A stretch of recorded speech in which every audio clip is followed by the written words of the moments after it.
Hello, everybody, and welcome to Superhero Speak. I'm your host, Dave, I'm your other host, Don. and our very special friend, Mr. Timothy Jones, is joining us this evening. How are you, sir? I'm much better now, thank you. And I'm glad I didn't have to use my booster seat. To be honest with you, I usually bring one Ah, to the restaurant. So yes, you said you were feeling castrated, so I um, was. That's just a big word for me. That's all. you like big words? I don't understand technology. That's my problem. I really don't. I don't. I'm not technologically. I can't even say the word, to be honest with you. So look, I only have one ear in. I'm gonna leave the other ear off.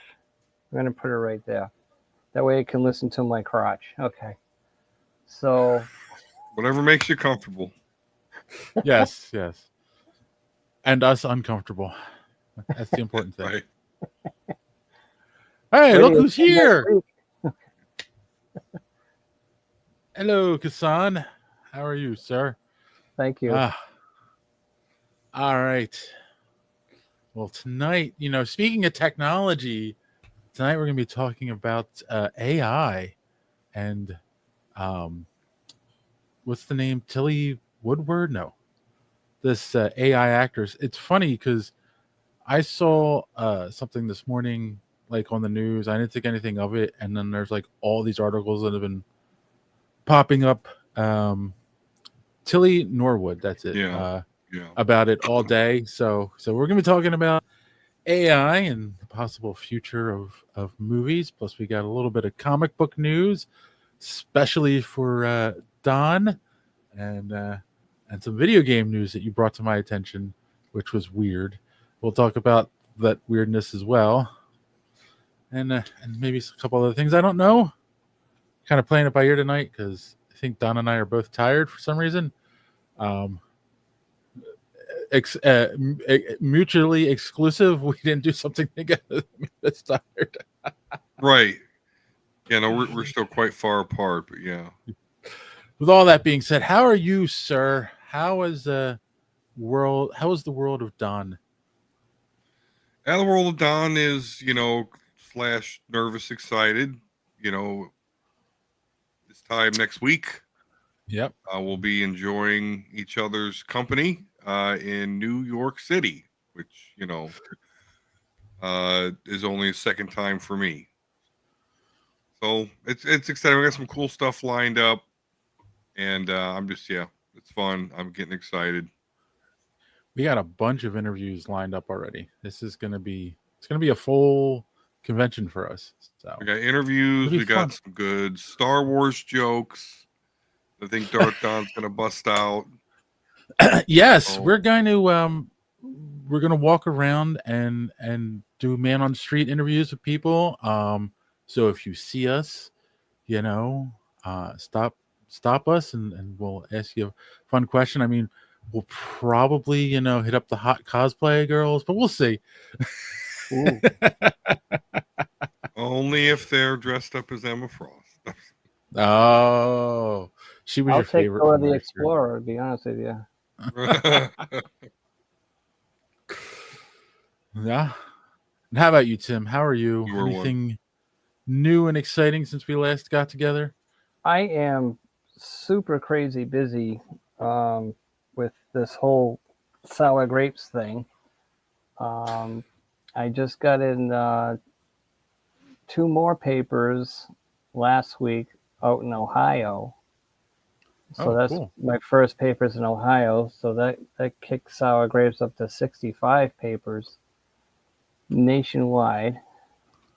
So Cool. that's cool. So just crazy busy with that, and just doing some uh, separate projects for various things. I'm illustrating a children's book. I'm creating a character for a chain restaurant. Doing some sketch cards and Cool. that. So just everything's a little crazy, and but I'm excited to be hanging out with you guys next week. It's my first time at New York Comic Con, and my second time in New York, and that's only because years ago my oldest daughter went to Pace, and we took the train down to Grand Central, and it just happened to be the same weekend as New York Comic Con, so there's costumes everywhere, cosplay everywhere, coming off the train and stuff, and I feel bad for that girl that got her wing stuck in the train. But Oh. and so people wondering why is that girl flying to the left all the time. So and so, but I and we didn't really go far in New York. I think we went to the Hershey store and that was about it. But so I'm anxious to hopefully be tethered to you guys so I don't get lost or mugged at the same time. And we can get mugged together. Yeah, sure. Team mugging is always fun, but it's gonna be a blast, I think. And I know a bunch of people that are gonna be there, which is kind of fun too. So, but I'm ready to work. I'm ready to do whatever you need me to do, or not. And so, looking forward to it. Cool. Yeah. One of my one of my favorite lines ever from a sitcom, and it's from Night Court, and it's about New York, and I feel that it's true. Someone was asking Dan Fielding, the character Dan Fielding was played by John Larroquette. Oh, do you like New York? He's like, oh, greatest city in the world. Are the people friendly? He's like, friendliest people everywhere. Just don't make eye contact. Yeah. Yep, that's right. Yes. Good old Night Court. How am I? I'm doing all right. Nothing. Yeah. Nothing to report since Sunday. Just been busy with work, busy doing prep for the convention. I just, I actually started packing today the stuff, I don't need for a week that I can pack away. And I got some new t-shirts to wear to the convention. And so, yeah, it's going to be fun. What are we? Thrawn is here. Han Solo. We want our Brie Larson. And you borrowed Brie Larson from Kanji What's Club. that? Oh, Kanji Club. You can't trust those little freaks. That's the Kanji Club. Yeah, that's from that must Force be Awakens. Oh, I thought it was. It's Han Solo and when they're busting him. Anyway, yeah, it's Force Awakens. Sounds like a Star Wars strip club. Yeah, Han Solo. We want a Brie Larson. Anyway. What a thing I've started inadvertently. Yes, that's our spirit animal, Brie Larson. Agitated Gundark Brie Larson. Yep. So yeah, that's really it. Just getting ready for the show. I am working on a special project that I need to have finished by Wednesday, and Don, you'll see it when you get here. All right. Yeah. Oh, and I'm going to the Renaissance Fair this weekend too, so got to get ready for that as well. Another? Oh, you got another coming up? Damn. All right. Well, it's the same one. Just the last time we went, it was just my girlfriend and I. This time we're going and bringing her kids and some of her kids' friends. But like we did this last year too, and they kind of just go off and do their own thing, and her and I just hang out. So nice. But yeah, so is that in Pennsylvania? Yeah, it's the Pennsylvania Renaissance Fair. Actually, it's in Lancaster, which is it's like one of the biggest in the country too. Cool. So, do you do any LARPing there? LARPing? You mean people dressed up in garb? You know, Is that what it's Live that funny action because role playing. I mean, some people do it. They actually, there are people that will do. They'll have games set up in the sense of like they'll have a mystery and you've got to go around the Shire Oh, and okay. figure out the mystery, Yeah. or they'll send you on quests and stuff. Yeah. You know, so yeah. I mean, I've never done that stuff, but well, actually, I did a quest one year where I had to like go around and talk to different cast members and get information from them. But yeah, it and it's shoot, I had a thought in my head, it went out. Oh, It it's the happens. problem of getting She old. said.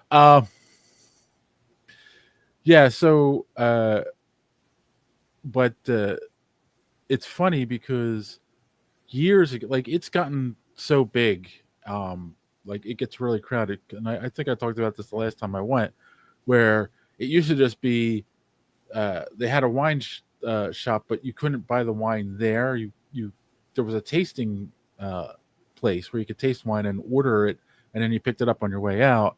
But now they have pourhouses and all throughout the fair, so it's become more popular. So more people go. So and you'll get a lot of people that don't dress up at all. They're just they're in regular clothes and whatnot.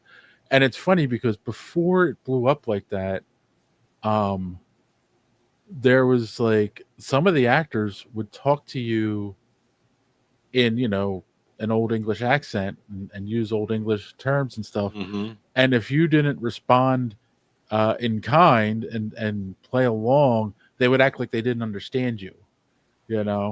So um, which could be fun, but if you weren't in the mood for it, Yeah. it'd be very frustrating. What? How So, can you tell us how much a ticket is? It's like $40 for the day.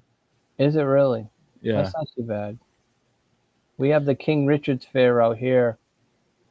Still got a few weeks left, and it's like $50-something to get in. And I remember when it was $10 to get in yeah, years ago. When I was all rocked out with my hair and stuff, I used to go with my band, and we would go and it was like $10 to get in. That was great. yeah. I remember when the Pierre Fair was like $10, and then you could buy because you can't do this anymore either. You could go on a Saturday, I think, for like $10 or $12, and then you could buy a half price return ticket for the next day. You can't do that anymore. You have to buy a whole new separate ticket. So, Oh, yeah, because it's gotten so popular and so crowded. Like, yeah, um, and you can't return tickets anymore either. Like, if you bought a ticket for this weekend and something came up and you couldn't go, you can exchange it for another day, but you can't get a refund anymore. So, oh, yeah, that's how to get you. That's how to get you, I tell you. So, I tell you, it would be frustrating, like if your child was missing and you went up to one of those actors, like, "No, my child's missing. Please let me use your phone." "I don't know what a phone is, fair maiden." "No, seriously, my child's in danger." "What hath be the problem?" I'll throw on kill. yeah, changing out my boobies. favorite was the booth that sold the left-hand and right-handed mugs. Right. Yes, And just there's a difference. yeah, The weight I just bought two. So All right, enough of that nonsense. We got important things to talk about tonight. So, speaking of nonsense, though, let's have our good friend Darth Don, or Dark Don, depending on if we want to get sued or not, tell you where you can find more superhero speak. Darth Don here. You must subscribe to Superhero Speak if you haven't already. And if you have already, make another account and subscribe again. You also will like this video. And while you're on the HoloNet, Go to superheroespeak.com. Find the links to our merch and purchase one of our shirts. Don't skimp on the shipping, or else I will trap you in a box with an agitated gundog named Brie Lawson. I would just force lightning you, but we don't have that in the effects budget. Now, back to the show.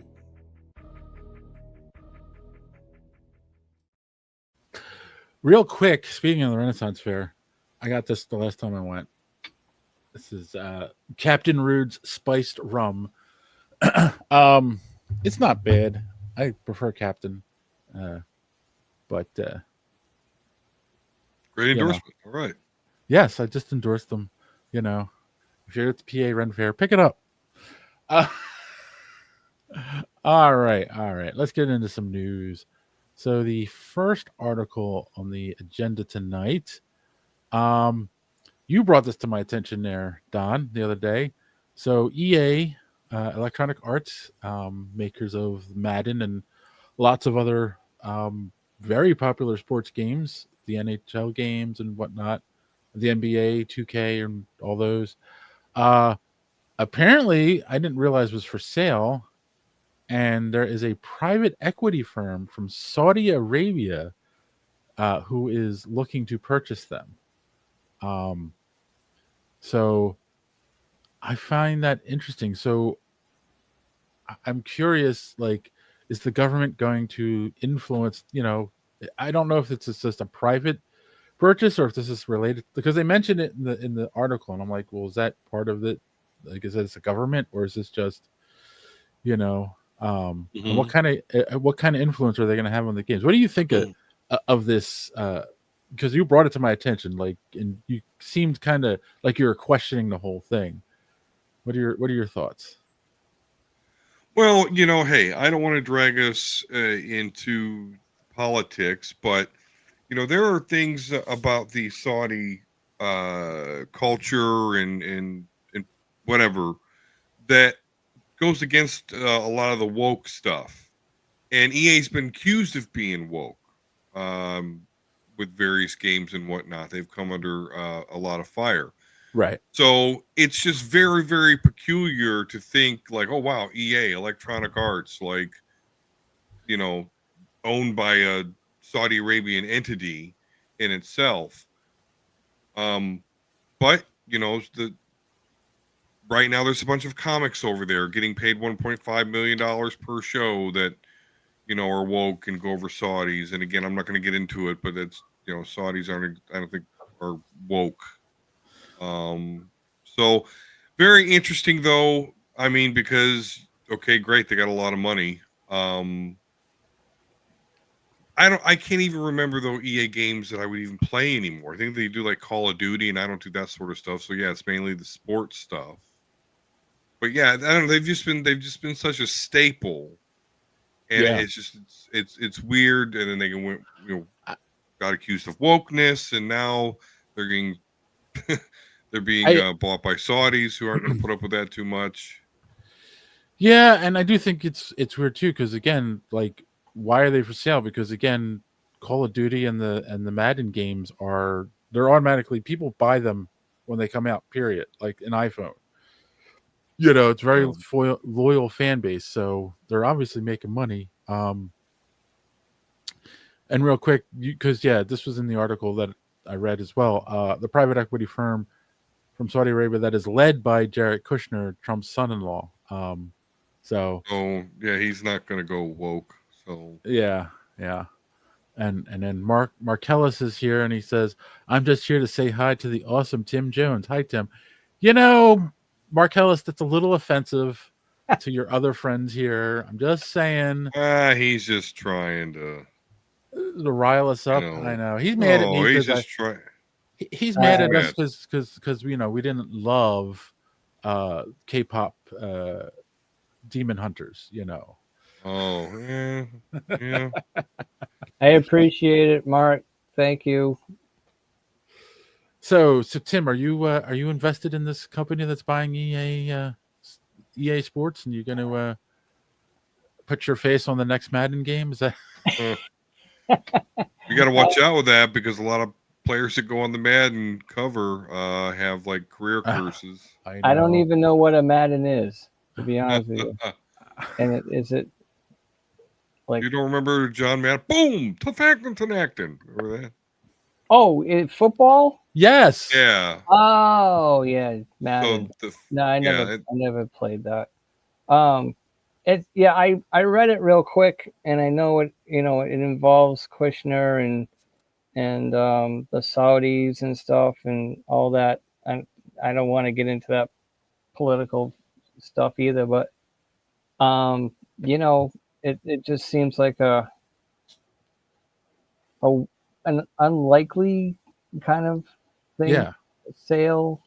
But I okay. I don't really have, as you say, I'm not invested in it, so got no dog in the fight. I get it. If somebody's making money, I guess that's all that matters, right? Well, Saudis are making money, and they want to interject a lot of Western stuff. So here we go. Yeah. Yeah. Why not, right? Pros of living on top of a lake of oil. So. Maybe they need to buy more sand. I don't know. Yeah. I think we're having a very racist opinion of Saudi Arabia. Well, I figured sand was okay. Okay. I think the sand is okay. Thrawn says that the Saudis are going to buy WWE too. Wow. Oh. I've heard that. Yeah. Yep. I'm not gonna say that out loud. I'm not gonna get accused of anything and be attacked by unhappy people. Then why are we on the internet, Dave? I don't know. It's if we're not here to get the attention of unhappy people, then why are we on the internet? I wish I knew.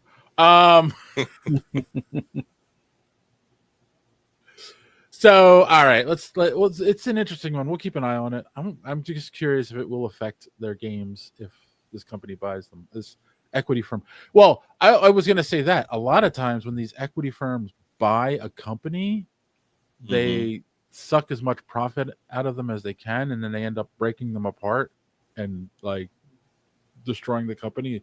It happens in this country all the time. It's called buying the debt. So a perfect example of this was Joanne Fabrics. Just recently, a good recent example. Joanne Fabrics was declared bankruptcy. They were having problems, and then an equity firm bought them, dumped some money into them, and they're like, "Oh, we're back." And then 6 months later, they're closed permanently because they basically buy it up at a low cost because they're just declared bankruptcy and they're able to sell off the assets and then make a killing, And the great example of it is Michael's Craft is now selling stuff that they used to sell at Joanne Fabrics, So they sold the rights to Michael's to do that. So that equity firm made a bunch of money, but yeah. So it'd be. I'm curious. I'm going to keep an eye on it because I want to see if like all of a sudden Madden goes away, or if all of a sudden it's going to start being made by LucasArts, Lucas Games. That would be funny. So yeah. Oh shit, that's right. The Star Wars games are EA. How could I forget? All right, wake up, shithead. Okay, wow. I just now wow. Yeah. Knights of the Old Republic and all those. It's a great game, by the way. Even if you don't like MMOs, even if you want to play by yourself, that game's sweet because it has story.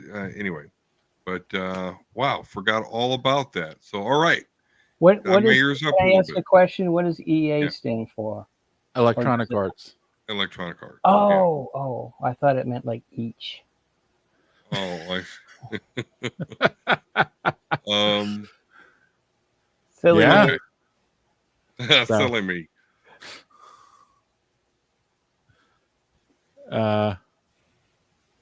hey, Kassan said I have an excellent point for once. They'll jack up the prices, make their portfolio look more lucrative, and then sell the IP to the other studios. Yep. I think mean, the whole I have a bad feeling that's exactly what they're doing. So yeah, but the whole industry is going to go that way because look at the Xbox service now. Went up to yeah. $30. That's half a game. If you can afford to pay, $30 every month, you don't need Xbox Game Pass because Well, there's that James Bond game that's coming out, right? That everyone's been talking about, and um, there's a deluxe edition that I would never pay for. It comes with this tchotchke of the Golden Gun. If you're a James Bond fan, you are familiar with Man with the Golden Gun. Um, $300 for it. Who pays $300 for a yeah. collector's edition of a game? That's half the cost of a console. So, yeah. All right. Move on to some more depressing news. I included this one just for you, Don, because you are our resident X-Man. So there is a currently an event going on in the X comics called Age of Revelation, and it started off with a very well. Okay, let me start with this saying this is one of those near future stories, right? Like Mm-hmm. something happens and they end up in the future. So obviously, there's a chance that all this will get retconned because that's what comic books do. But very early in the story, there is a savage Wolverine, more savage than we ever seen him, as it was described in the article, and he kills dun dun dun Magneto, like right away, which I want to call bull on that because he's got a metal skeleton and Magneto is the master of magnetism. So how he could get close enough to kill him is beyond me. But before we get to Don, what do you think of that, Tim? What do you think of that idea for a story? That's kind of cool. I agree with you. How would Wolverine pull that off? I mean, opposites attract. Maybe that's it. Maybe maybe caught Magneto with his guard down. That type of stuff. Yeah. But it's kind of. I mean, that's like right away, like an Endgame where they they get Thanos like right away at the beginning of the movie. It's like, now what? So but then you find out, of course. But yeah, I haven't read an X-Men comic in a long time, but that sounds like a cool start anyways, to see what happens after that. The Savage Wolverine, I haven't seen that in a long time too, and as you say, even more savage, like Yeah, I haven't read it, but that's how the article describes it. So, all right, now everyone get comfortable because I'm sure we're about to hear a rant. Don, what do you think of this? Well, my only rant is that this article mentions this fact: Wolverine kills Magneto, but then doesn't say how. So, I mean, but hey, did it do its job? We're all speculating. Ooh, how did that happen? There's a couple of things. This Wolverine could have bone claws, so the metal might not be a factor. This could be something Magneto willingly let happen. Who knows? So it does have me interested in it. Now, I don't read comics anymore because the price point versus the story amount you get, it's just, it doesn't quite work. I'd rather just collect trade paperbacks, here and there. So that's why I'm not, I'm an X-Men fanatic, but I'm not reading X-Men comics.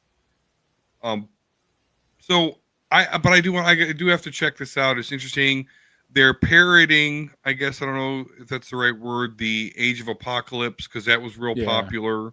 So now they got the Age of Revelation, who is Doug Ramsey, aka Cypher, now known as Revelation. He's like Apocalypse's counterpart. And for a while, Doug Ramsey was just a mutant whose only mutant ability was to read and understand and speak all languages, no matter what, machine language, plant language, whatever it is. And it was like that for years, like the lamest mutant ever. You know, Right. but then here comes the Krakoan age, where they're literally living on a big mutant monster island named Krakoa, and Professor Xavier recruits Doug Ramsey, Cypher, to talk to it. And so, long story short, he's becomes a pretty important character and a part of the X-Men Krakoan leadership because he directly talks to the island at which they live. Then they had this, and of course he's got Warlock with him, and they have this event, X of Swords, and I did collect that. I was still reading at this point. This is one of the things that made me kind of crap out on it because I was ready for this. You know, everyone had these special swords, and they were going to fight this tournament against their Rocco. And yeah, shit happened where like Warlock became Cypher's sword. I'm like, oh, okay, cool. And they were even saying like, oh, this is ridiculous. Why does Cypher have to fight? He doesn't know how to fight. So this whole thing. And when it comes down to it, he goes to fight, and he says, oh, you're not going to fight. You're going to marry this mutant Bay. And I'm like, what the fuck? So anyway, long story short, now Cypher is this revelation who's going to bring upon the ruination of the world in this other timeline, you know, that's much like the Age of Apocalypse, now the Age of Revelation. So yeah, I mean, it sounds cool, and I want to research it and maybe get the trade and read it, but you know, I know it's just all going to get, you know, warped back to some other reality at some point, just like Age of Apocalypse did. So I don't know. I'm lukewarm to it, but the character. It is interesting though how Doug Ramsey is now this Revelation Apocalypse level mutant when he started out just being able to read and write any language. That's about the most interesting thing about it. See how he's developing. Interesting fact: the term lukewarm actually originated on the planet Hoth when Han Solo stuck Luke inside of a tauntaun to keep him warm. Oh, that's funny. I got Hassan that. has I actually got that. That's funny. another joke for New York Comic Con. Yeah. Hassan has a serious question here, guys. Why do comic fans enjoy comics at all when they know every interesting storyline will be retconned? That's a good question. I feel like there's two sides to this. There are stories that have an impact for a while, and a lot of times do end up getting retconned. And there are things that stay permanent. You know, I think the greatest example is origin points. You know, Uncle Ben gets killed for Spider-Man. Bruce Wayne's parents, the death of Gwen Stacy. And I know they kind of brought Gwen Stacy back, but we won't get into that because that got retconned. So the important thing is in the 616 universe, she's still dead. So there are things, but then there's like the Killing Joke happens. It's not supposed to be in continuity, but everyone loved it, so they made it continuity. And in that, Barbara Gordon's spine gets severed, so she's becomes Oracle, and the character that everyone loves because she's in the wheelchair. And that lasted for years before they, reset the DC universe, and she was back to being Batgirl. But I kind of feel like a lot of the things, the idea is twofold. One, you're trying to bring new readers in, and if they have a basic understanding of what the universe is supposed to be, without having a bunch of storylines they have to worry about understanding to understand where everything's at. And also, it's so we can jump in and out, right? Like, because I didn't collect for a long time, and then Civil War happened, and I started collecting again. Then I jumped out, and then, I started collecting again a few years ago, and I was able to pick up a lot of stories and understand where it's at. But that's just my opinion. What do you guys think? What do you think, Don? What's the point of reading the stories if they're going to get retconned? Because hopefully the stories are interesting and enjoyable. And if you can ignore your continuity obsession, which is hard for me, and if you can just say, hey, let me read this story and enjoy it for what it is and not care exactly where it is in the timeline and boo, then you can, then that's why, because it's just the story. It doesn't matter if later in the continuity someone comes back and says it doesn't matter. Well, okay, but they still can't go back in time and rob you of enjoying reading the story. Right. With that said, though, I struggle with that because I do like a continuity perspective. Yeah. I mean, and then like Tim, with Sour Yeah. Grapes, you had that one strip where Aesop went on a killing spree and killed everyone, and then the next strip it didn't happen. You retcon the whole thing. So, and then I was kicked out of the papers. So Right. okay. But I mean, it's funny because you do a comic, one of what they call the funnies, but like from a creative standpoint, has anyone ever said to you like, oh, you said this in this strip, and then 2 years later, you said this that contradicts that, which I don't like, doesn't really work, I guess, for Sour Grapes because it's kind of just a setup punchline type of strip. But like, have you ever thought about that kind of stuff? No, because I don't think anybody really gave a shit, to be honest with you. But Sour Grapes is done in a way that because it's a weekly strip, so it's what's happening on that day. Yeah. With these guys, with Aesop and the gang and stuff.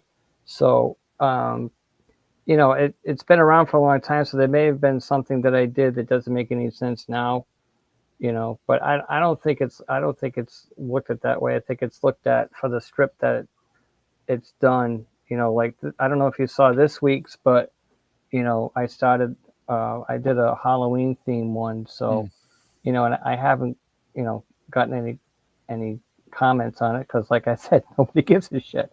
But that's not true. That's why Aesop's miserable.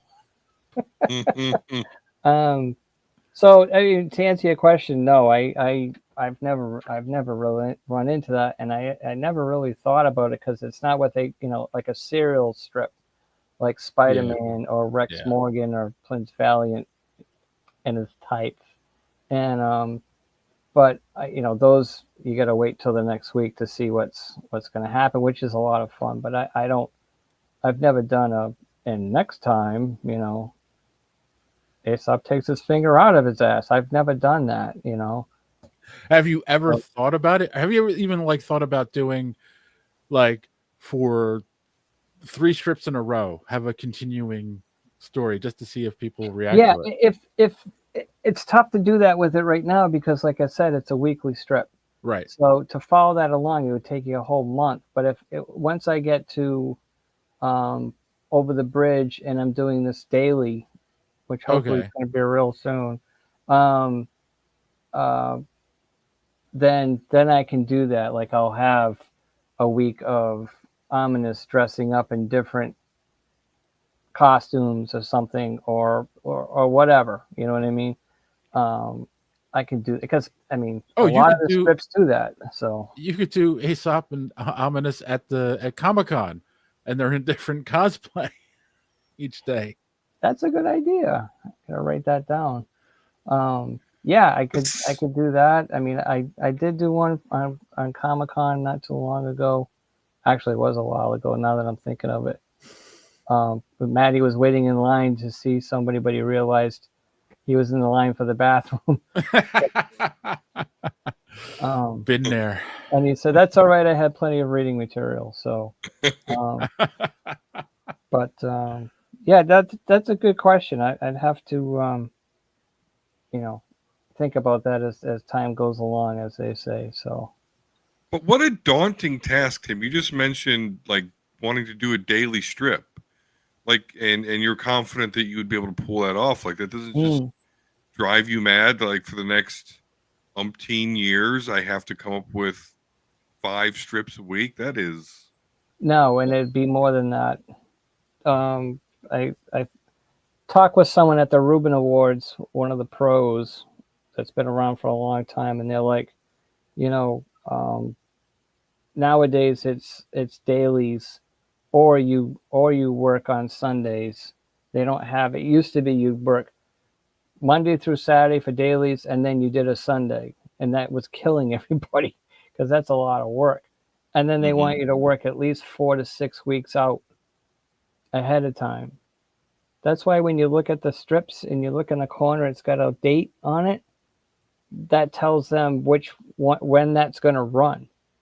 You know what I mean? I don't have to do that right now, but as far as the daily gig goes, I am ready to cross over the bridge. I told people that at the Reuben Awards, and I'm just because with all those papers, it's really difficult to do this by myself because I do everything from A to Z. I don't just draw the strip. I do everything else that comes with it, including Comic Cons.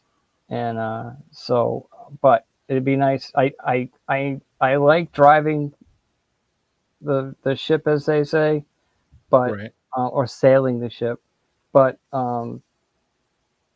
it wouldn't be too bad to have someone else doing that, and all I have to do is draw and write. So, but I'd have to. That's a big life change for me. So that's going to be sit the family down and just like, look, Daddy's got to do this full time. I don't give a shit what you say. And there you go. You might not get to eat for a while. No. My underwear will be on the front lawn.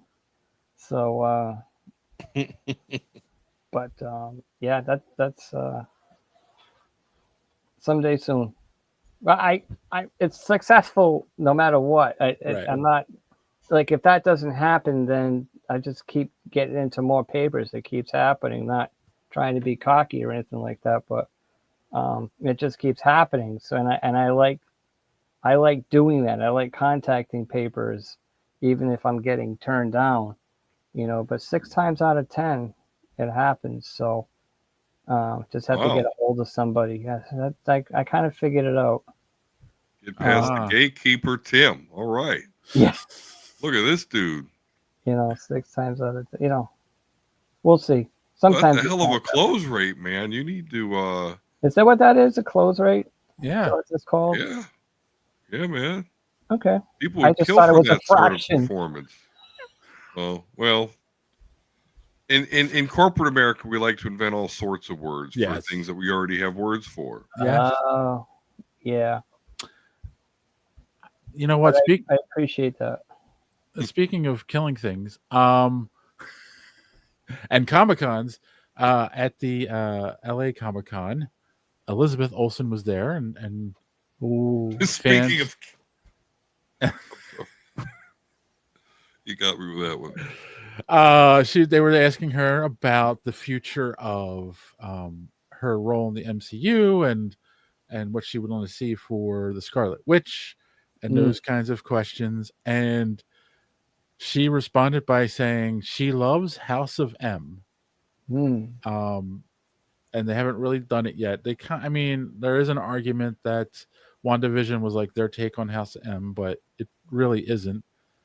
And she also wanted to do the No More Mutants story. She wanted to see an Avengers X-Men movie. So it sounds like she was talking to you, Don. And then do the No More Mutants storyline.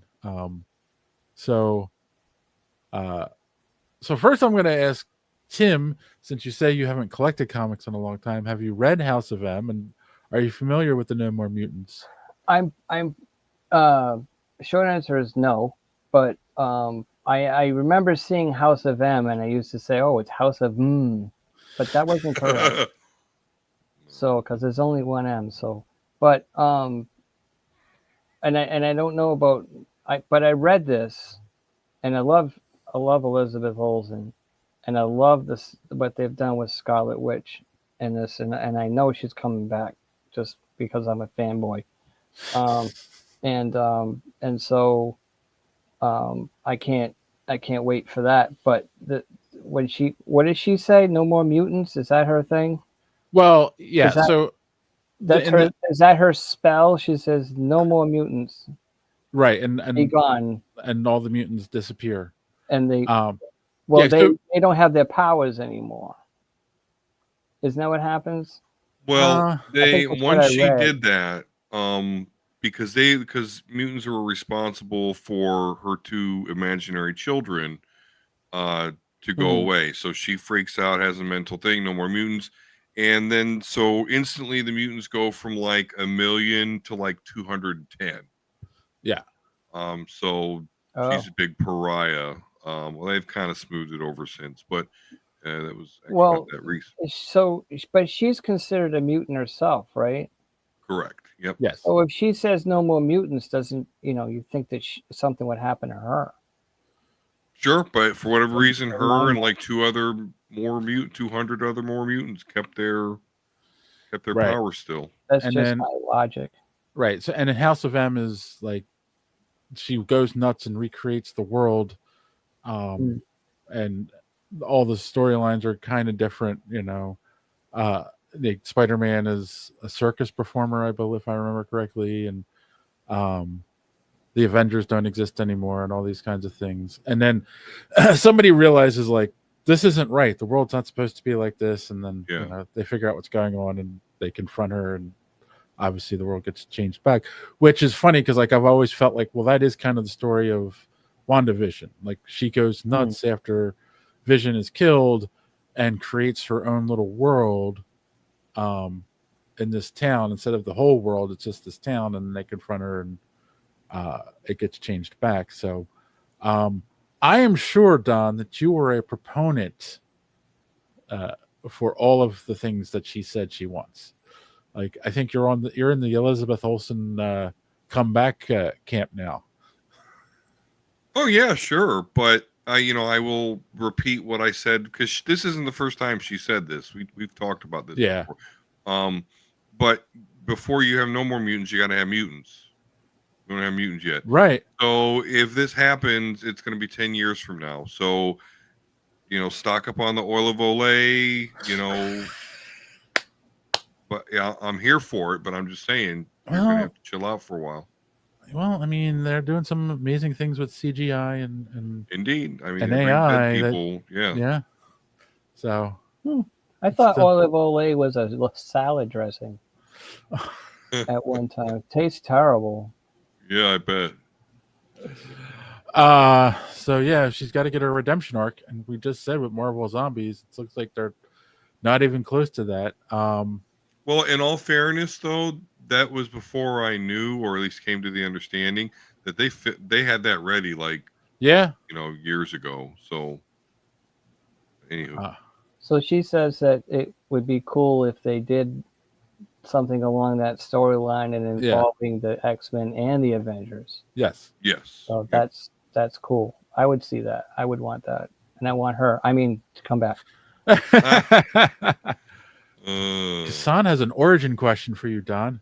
Okay, all right, I'm Don, here for it. have you ever shared why you love the X-Men so much compared to other teams? What captured your attention so much? Okay, I probably have in fragments, but I can do it as a whole here. So the very first thing is what captured my attention is their look. Um, and you also have to remember at this time, early 80s, mid 80s, late 80s, like the X-Men were really what Marvel was marketing outside of Spider-Man, who I just just didn't like that much. So just the way they looked was cool. They all looked different. My eyes go to Colossus, big shiny fucker. So there's that. But then I dive into them. I grew up a fat kid, kind of ostracized. So like they were the freaks and geeks, like, oh, I could maybe, I remember used to wanting, oh, when I'm a teenager, I'm a mutant. Like you kind of felt that camaraderie with the team, with mutants and the persecution they're going through. And then, the focus on character, that we got from Chris Claremont. I mean, you can't, I mean, that's great. So it's like, okay, they got one of the best writers here.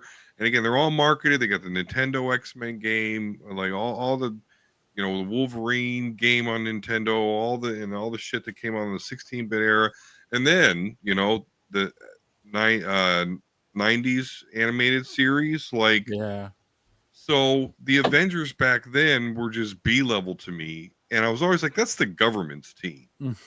And I like the X-Men. The X-Men they're them. They like, so I just always thought they were cooler than the Avengers. The characters were better. I mean, you look at Captain America and Thor, and they got fucking wings on their helmets and shit. Like, I just thought that was kind of so. I don't know. The X-Men just look cooler.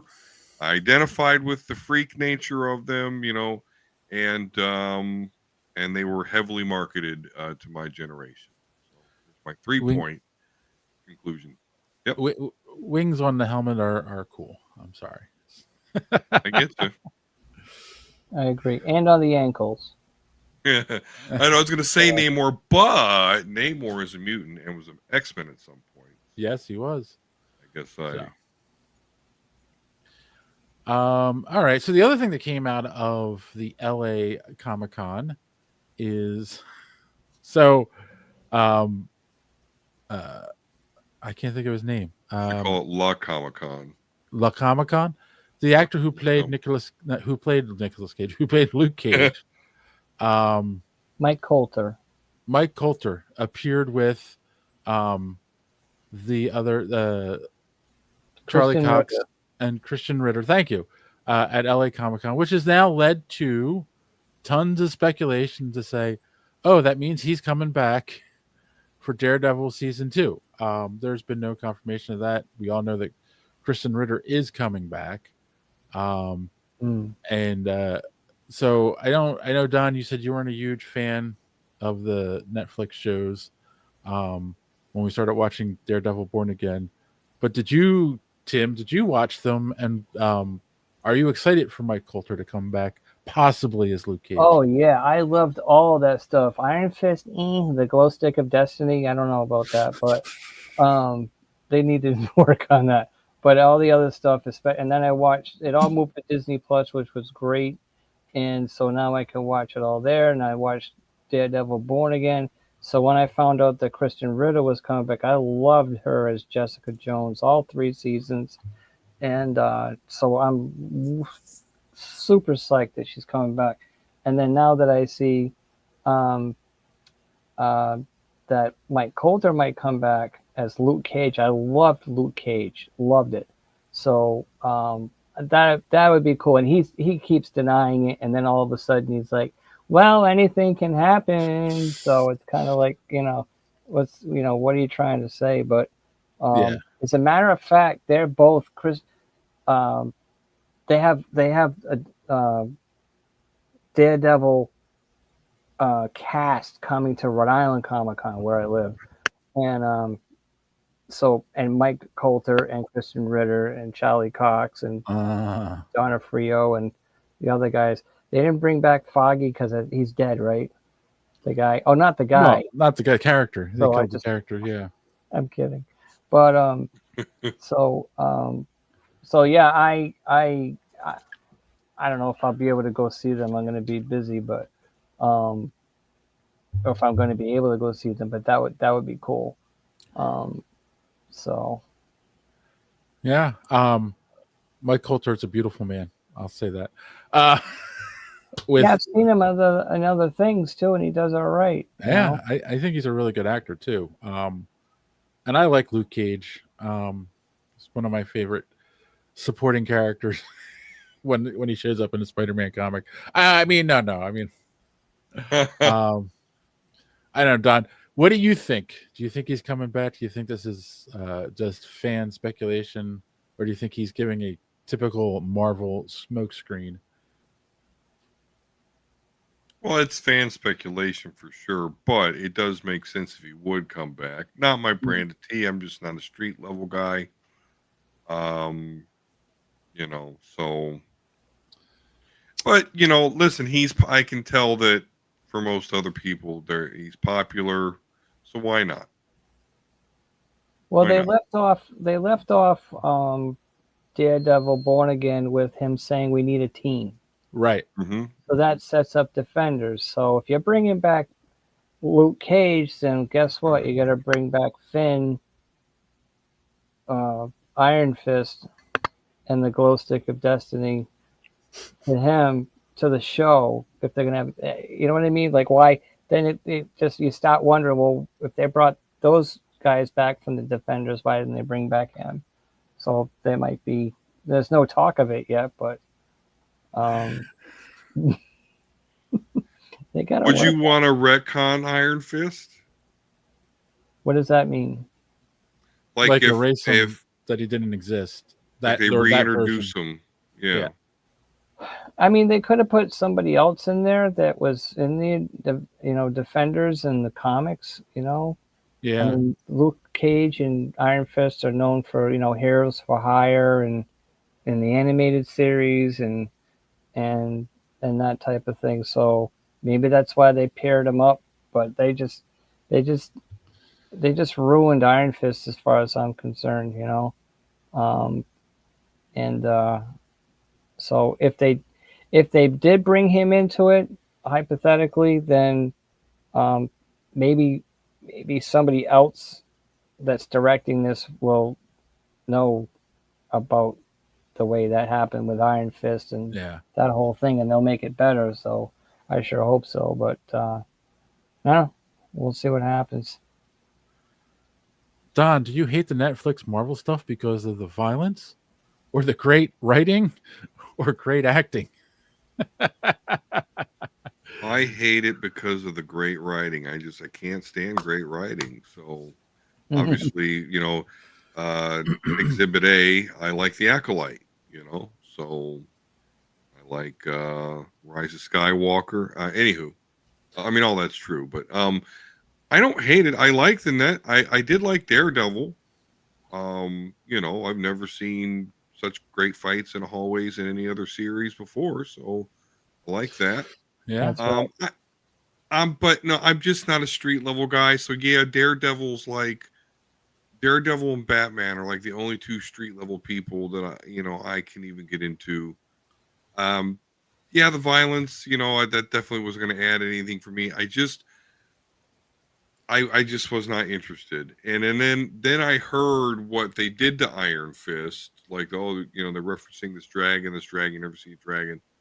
And it didn't have like good kung fu. That's what kind of broke it for me. I was like, oh, I'll never watch it, even if I get the time. Like, how are you gonna have an Iron Fist series, but you don't have like badass kung fu? So I don't hate it. Like Daredevil, it's not my cup of tea. But people like Tim, he likes the street level stuff, and I get that. I do because I'm street level myself. Yeah, right. I'm a power whore. I want to see Kamehamehas and shit. You're a whore, Iron Fist is more like an aluminum fist right now. Yeah, right. Reynolds wrap, All right. Let's move on to our new favorite actress. Boy. So as I said at the top of the show, I saw this on, I think this morning on like today when I was having my coffee. Tilly Norwood is this. I don't think it's right to call her an actress. It's an AI program that was created, and it's being presented as an actress by this by a woman in Norway created her, and it's now become this huge topic of debate because there are actually agencies that want to sign this AI actress to represent her for projects. I think that's one of the most insane things I've ever heard. And then adding on top of that, SAG came out and condemned it, said this is not, this isn't right. This isn't an actress. There have been a bunch of actors and actresses who have come out and condemned it at this point. And the creator, I don't remember her name, and I don't have the article up in front of me, actually came out and said that she doesn't understand the controversy. This was just created as an art project. That she didn't mean for this to be something to replace actors. It was just something she wanted to do. And yet she hasn't said that she's going to ignore these offers to sign her. So what do we think? Tim, you can go first. What do we think of this concept of an AI actress and possibly replacing actors with AI going forward? I understand the creator saying that, this was, what did she say, science project or something? Yeah. And so, cool creation. Look what I did. She looks really real. Look what, she does. And I get it, but it's taken to a new level because, AI is in the news. It's, being used for the wrong reasons. Yeah. There's the whole art side of AI. Don't get me started. But, an AI banned from Comic-Cons, as a matter of fact. But, I didn't know about it. I was kind of like, I don't see how it would be replacing other actresses. I understand, SAG's point on it. So it's kind of can go either way with this, but she, yeah, I wish I tried to find her and watch it and stuff, and I didn't. But she, maybe she'll win an Oscar. I don't know. Who knows? Oh man, that would be the ultimate shit in people's cereal. Yeah, I mean, I'm kind of on the fence about it, to be honest with you. Yeah. So, what do you think, Don? It's CGI. Technically, yeah. It's a computer generated image. Yes, it's powered by AI, I guess what we can say, but I don't understand how this is considered. Like, why does it have a name like that? Thrawn Kill says, this is how you know if Howard the Duck landed here. The first person he would get is an agent. That's just crazy that you said an agency's might take her off like that. It's funny because the article that I think it was on Variety, they don't say which agencies, but they say that several agencies are circling, trying to see if they can sign her, which I don't even understand how that legally would work. Yeah, it's not a person, right? It's a person that presses start program at some point. That's what. Well, and that's the point too, right? It's not about the art and the artist; it's about the money people. Right? Yeah. The agent is like, oh, well, if I'm signing a program, I can take a 100% of the fee, for getting them, because it's a program. They don't need money, Right. Yeah. So they're just looking at oh, I can sign somebody and not have to pay them, Well, I would imagine they'd have to pay the creator something. Yeah, but I mean, but I get it. Yeah. Would that just be a licensing fee? What it reminded me of was I remember, this is how old I am. I remember Max Headroom. Yeah.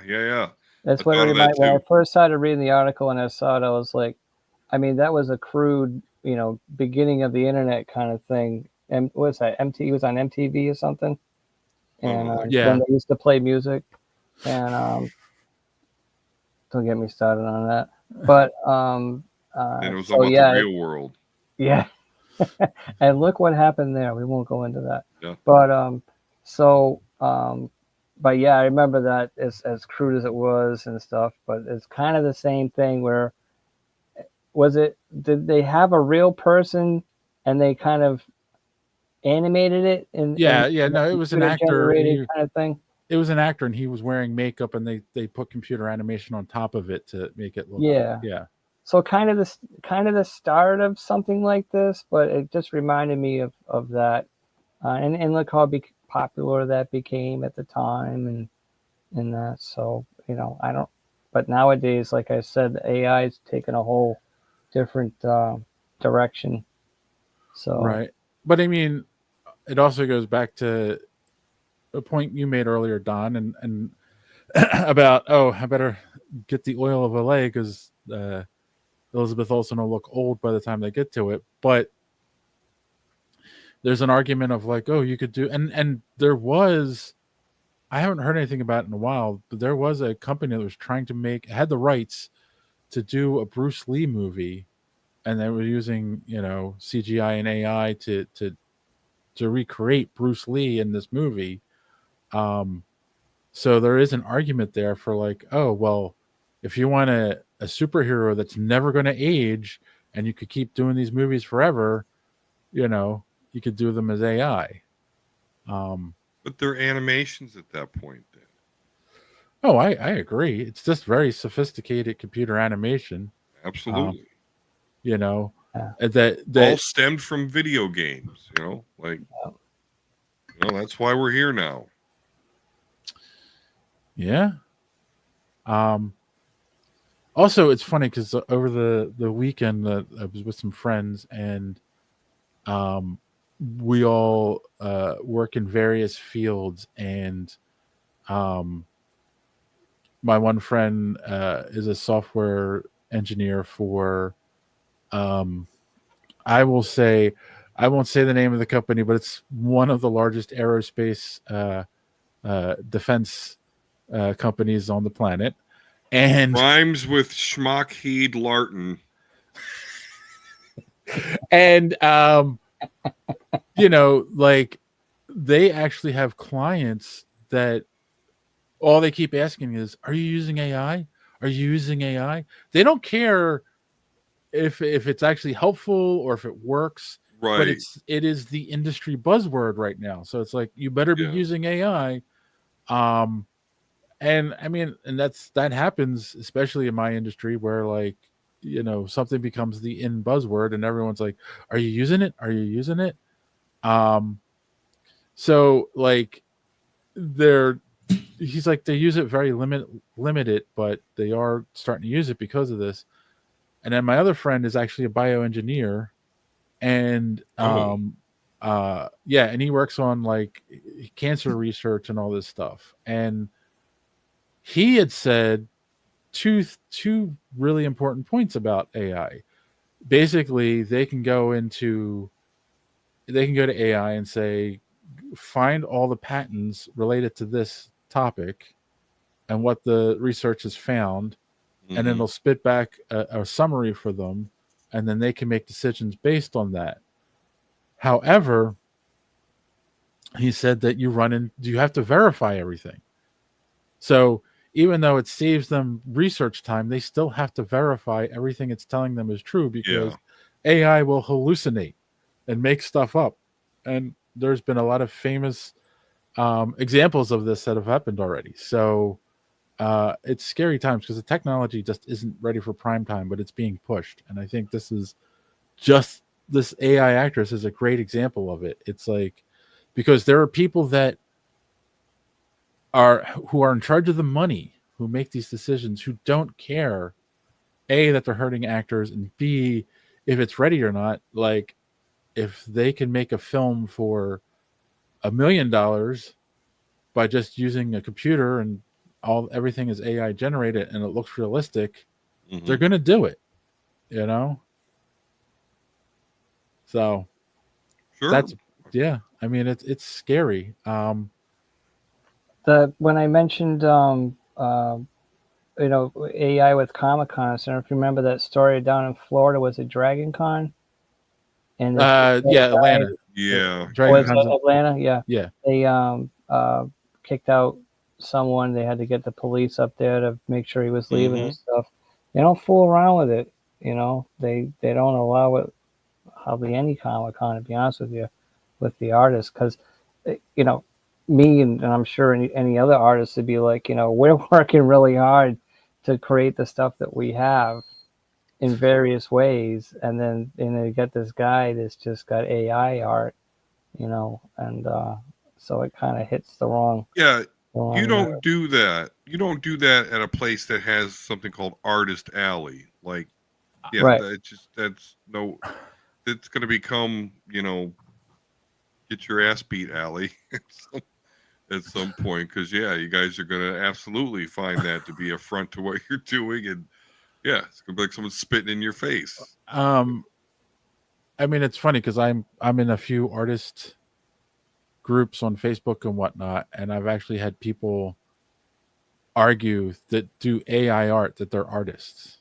and it's like, no, you're not. You're Oh, they're just troll. They have to be just trolls. no. These people like they'll get into arguments and defend themselves, like, and it's like, well, it took me a really long time to come up with just the right prompt to create exactly what I wanted, and it's like, yeah, but if you put that same exact prompt in again, AI will create something that looks, probably something different, because it's that's not how it works. And Well, two, there's something to be said of that skill set, but yeah, you're not an artist though. right, you're an editor. You're the guy that like Yes. at the comic book company or the graphics company that's saying create an image that does this, and then an actual artist sits down and does it. Like, you're not an actual artist.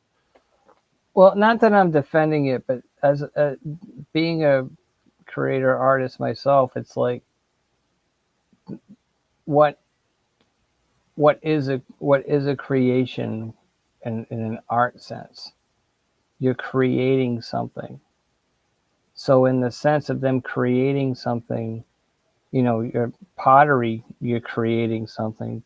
But you're an artist. So I remember when I was in art school eons ago, the first day the instructor asked us to write down on a piece of paper what art meant, and we had to pass it in, and he read every single one of them, and everybody it was a different answer for all of them, and there were like 25 students in there, so they had their own definition of what art is.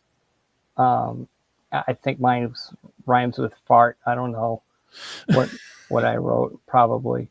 And so again, I'm not defending that, but I'm just saying that, are you creating something? Yes. Does it count as art? You know, Well, Tim, let me ask you, not because not. you're Yeah. you're an artist. You've created Aesop, Ominous. So would you consider using AI to animate what you've created? No, because I might have said this on another show or something. Maybe I said it here already, so stop me if I already said it. That my art, as you can see here, that was this week's, actually started out. It's an extension of me onto the paper. Mm-hmm. So it's my creative process and my art that creates this on the paper. And then it becomes something that I'm familiar with. It becomes something that I direct. You know what I mean? There's a whole thing that goes with it. I'm in a different world when I'm doing this stuff. And so would I ever use AI? No. I mean, I have to use Photoshop. Does that count? But I only use that for lettering, for Right. my panels, anything that I can't do on here, I do in Photoshop, and then I have to use that to turn it into a JPEG file to send to the papers and stuff. So I have to have that tool. But AI, just I would short answer is no. I wouldn't I wouldn't use it. Right. And we've talked about that on the show before too, where it's like there are tools that you can use that like and I know that Photoshop, as it's getting more advanced, has like AI things that are built in to make it easy to cut things and change backgrounds and whatnot. But like but that's just a tool you're using to help you. Whereas opposed to the idea still comes from you. The idea is still totally yours, and you create it by putting your pen to paper, as opposed to, you know, um, you just say, "Hey, give me a funny sour grapes strip," and it just spits something out. Like then, you're not really creating at that point. You're directing. I mean, there was a time, you know, in the funnies and the people that I met at the Rubens and stuff like that, that there was a time where there were no computers to use. So everything was done on this, and they would send this finished product to the printer or wherever it went, and it was like that. And I ended up doing that when I first started out with another strip, and I had to go. I was in a half a dozen papers. I would bring this whole thing to the newspaper, use their copy machine, and shrink it down to the size that they wanted, and they would take it and literally put it on their board to paste it into and send the whole thing down, however it worked. And I had to go to every paper and do that every week. So I appreciate all that work with these other people. But my point is that there came a day where you had computers. So then it took the next leap up to, like you say, using that for a tool. Back in the day, your tool was your pen and your paper and your pencil and stuff like that. And then there was a tool of the computer, and then Photoshop. And what do you do with that? So so now you have AI. And someone says, well, I created that. I told it what to do. And it's kind of like, you know what I mean? I understand what they're saying, but it just doesn't cut it. I guess that's what, sorry, that was long-winded, but. No. I mean, I have a tool, he sits next to me every Sunday and Wednesday. And me. Okay. No. Yeah, I am a tool.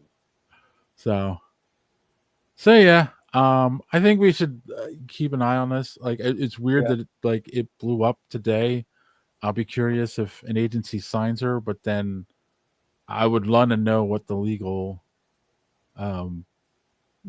contract is, how that works, because it doesn't make sense. Because the other thing is, I have to think, if you're a movie studio and you want to use an AI actor or actress, why on earth would you go to an agency and just and hire a pre-existing one? You would just bring a developer into the studio and say, create an AI actor for me, and they would just do it. Like, it doesn't make sense to have it go through an agent for something like that. That's why the whole thing is weird. So Thrawn says, I use tools. I like tool. My wife constantly tells me I'm a tool. Same here, buddy. Yeah. My girlfriend does too. All right. Ron also mentions here, so AI Bond would end up with banging big titty AI women. I'm pretty sure that's where this all came from in the first place, if you had to ask me. Yeah. And Kassan says Tool and Perfect Circle, great music. And absolutely. I also think, that's really, we should get back to, the real use for AI, and that's internet porn. Let's forget. Let's not waste time with making superhero movies that, no one's going to care about. All right. But yes, we'll keep an eye on the story, and we will report back if there's any updates on this.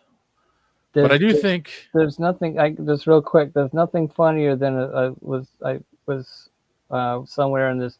was showing pictures of my wife and I, and oh, look how pretty she is and stuff like that. And the lady's an old lady. She's the 80s. She says, "Oh," she says, "is that real? Is that real or is that IA?" That's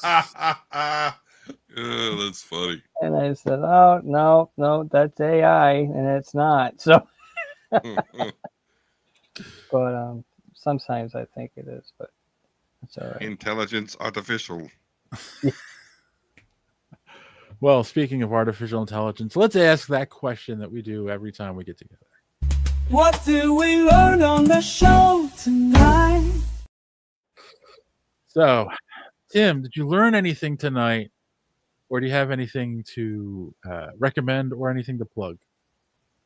Oh, let's see. I learned a lot tonight, but basically how long it takes for my ass to fall asleep. To be honest with you.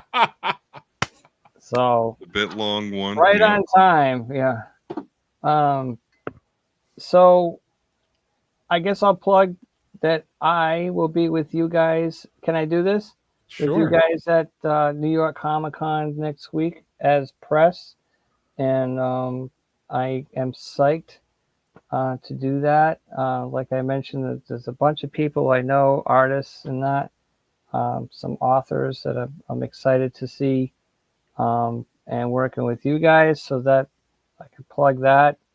I got a God help me, I got a Comic Con on Sunday, 3 days before that, in Boston, Wicked Comic Con. So if you're in that area in Boston, come by wickedcomiccon.com.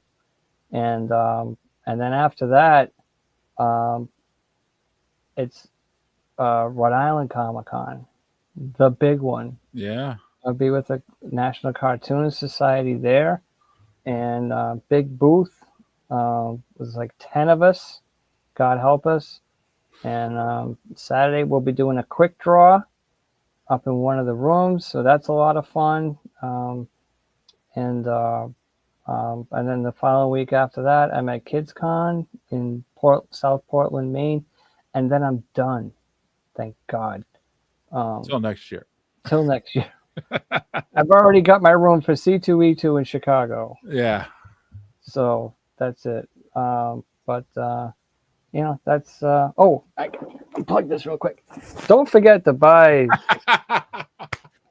Sour Grapes Yacht Club soda. You better bring some of that with you to New York. I should. I will definitely drink it cold, and it's great. I've had the people love this, and we're actually starting to work on diet version.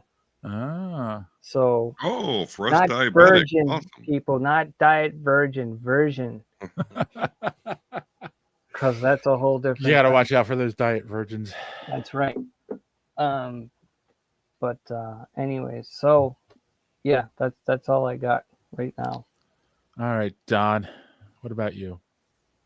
I learned that Dave thinks I'm a tool.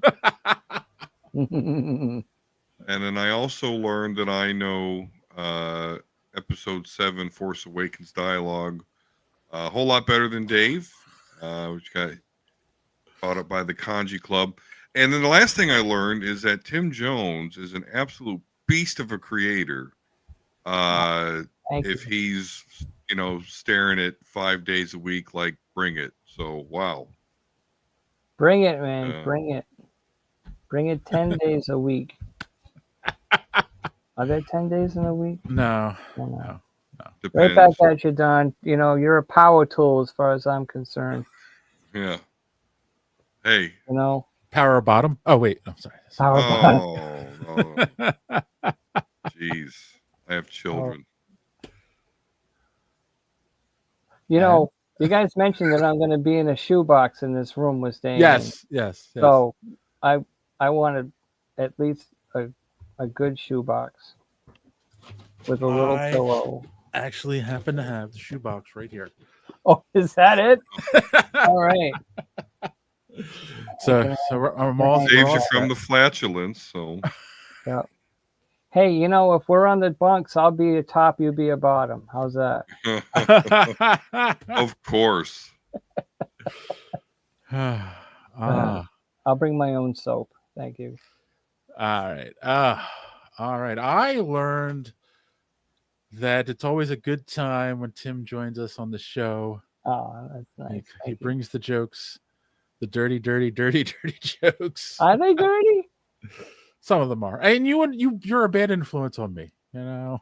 Well, he's just used to his other, the other former host. So now he gets so much dirtiness, Yeah, that's true. What do you get when you cross a rooster and an owl? A cock that stays up all night. So. Yes, I also learned that that Don is a power bottom, and power bottom, power tool. Yeah, exactly. Yeah, recommendations. I got nothing other than make sure you watch what's the name of that show? Peacemaker. We'll be talking about that next time we get together. I haven't seen it yet. And oh, wow, you should. Honestly, I watched the first season, but when John Cena and Tidy Whitey's just kind of threw me off. I had to recover for that for a while. But I'd like to watch it again. That looks like fun. Caution for the first episode of season 2. If Tidy Whitey's made you verklempt, no. slow motion orgy may. And he is in Tidy Whitey's in the first episode as well. It's a slow motion orgy? Is that what you said? Yeah. That's exactly what he said. I don't think I've ever seen anything like that before. I don't think I have either, but you did when you watched the show. Did now. Yeah, don't let any kids or grandkids be in the room for that one. They've been pretty mild since that first one, but yeah, they really put it in your face, that first episode. John Cena's slow motion tool. Actually, he's the one you don't get to see. It's dumb. He's surround. Anyway, we've been. I'll also recommend, and I'll do this again on Sunday. If you're going to be at New York Comic Con next week, you see us walking around, and you're a fan of the show, stop and say hi. We love to meet our fans, and maybe you'll get a button. Maybe you'll get a man on the street question. We'll see. But you will be bugged to subscribe. So if you're not subscribed yet, we will ask you when we see you at Comic-Con. In fact, I'll insist and verify that you do it with my eyes. Yes. In fact, if you're not subscribed yet, please do it now. Hit that like button, hit that subscribe button, hit that bell for notifications so you don't miss us when we go here live Sunday and Wednesday nights. And all of that good stuff. And check out superheroespeak.com where you can find more stuff. But on that note, as always, boys and girls, thanks for watching. Don't let your cape get caught in the door. See you next time. If you haven't done so yet, subscribe. It really keeps this podcast alive. Smash the like button if you please. It gives us what we need. Maybe leave a comment or two. It's a really nice thing to do. And what are you waiting for? Visit our merch store. But before you click away, subscribe to our show today.